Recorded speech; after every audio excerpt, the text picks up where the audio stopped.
ገድየዋለሁ። እውነት ነው ቃል ነበረን በደስታ አብረን የገባነው ፍቅር ያሰከረለታ። ነገር ግን ነገሩ ሌላ ነበረ፣ ለጥቅም ብቻ ያደረ ያልሞተ ሰው ቃል የሚሽር ቀን ለመሻገር መላ ነበር።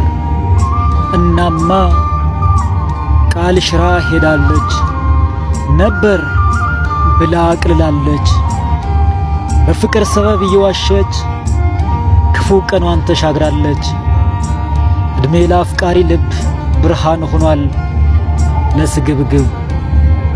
ይቅናት እንጂ ምን እላለሁ፣ እስከ መቼ ሳነባለሁ? እኔም የነበረን ፍቅራችንን የወደፊት ህልማችንን የገባነው ቃላችንን ያሳለፍነው ደስታችንን የኖርነውን ትዝታዋን ጨከን ብዬ ገድየዋለሁ።